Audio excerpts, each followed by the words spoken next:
Now in Europe, my impression is it's far more serious. I talked yesterday to Martin Armstrong.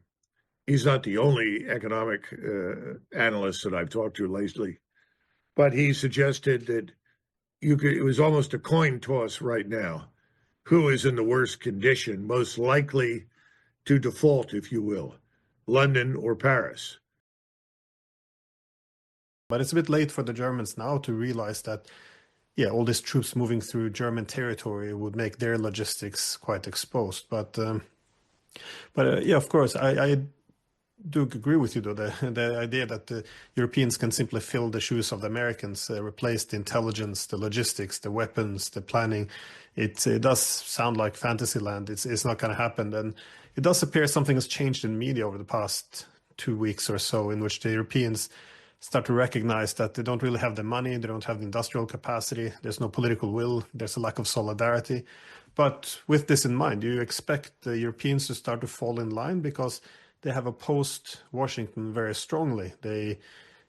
I would say they seem like they want to sabotage Trump's peace efforts. They still don't want to give up on any sanctions. They don't want to see the war end on any unfavorable terms, which means no NATO, territorial concessions, no security guarantees. Again, the foundation which America has agreed to. Well, there's another critical event that very few people ever talk about, but one that's going to have a profound impact, and that is massive economic recession inside the United States. We are very definitely headed into a recession. Now, you'll have some people argue and say, oh, no, that's not really true. And of course, no one in the Trump administration wants to stand up and announce that. The sad truth of the matter is President Trump had nothing to do with the onset of this recession. It's not his, but he's going to be stuck with it. In other words, he's going to have to deal with it. That recession could be deep in the sense that it could border on depression. What we do right now, or what the Trump administration does, particularly regarding tariffs and spending in general, will have an impact on that recession. So I think by June, our government is going to have to make some tough decisions. Now, we all know Congress, the Senate, the House, they will not make any decisions of any value because they're incapable of taking hard decisions and making hard choices. That puts them at risk. They can't get reelected and so forth and so on. The president is different. The president is going to have to step forward, assert his authority, and make some profound changes in terms of spending and adjusting our interaction in the economic sphere with other countries in ways that he may or may not like.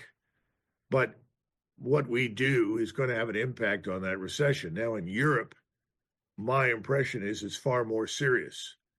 I talked yesterday to Martin Armstrong. He's not the only economic analyst that I've talked to lately, but he suggested that it was almost a coin toss right now. Who is in the worst condition, most likely to default, if you will, London or Paris? I voted for London. I think they're on the skids and they're likely to go under first. All you have to do is look at the bond markets, what they call, of course, gilts. And if you cannot finance your government, if no one will buy your debt, you're out. We are very nearly there now. Japan faces something similar, but France and Britain in particular have an acute problem. So the notion of spending hundreds of billions of euros that you don't have, that you're not going to be able to create, and then finance a major military campaign against the Russian state at this stage is absurd. So the British population, by some estimates, is very close to civil war, particularly in England. I don't know. I'm not there. I can't evaluate it. And I know in France, the revolutionary fervor is sort of just beneath the surface. The proverbial pot is coming to a slow boil. I don't know that Macron and Starmer and even Merz at this point are going to be there much longer. Merz may last longer than the others, but I think the whole idea right now of going into Ukraine and opposing Russia is just fanciful nonsense. By the way, I think Mr. Putin understands that, which is one of the reasons people ask all the time, why hasn't President Putin moved more decisively? Well, I think he's exercising patience. I mean, if he waits long enough, these economies in Western Europe are going to tank anyway, and those governments will fall. The whole globalist leadership caste is in danger right now of going under, which I think is a very good thing.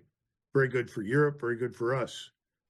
But at the same time, that's going to be tough days ahead for the French, for the Germans, for the British, for many people.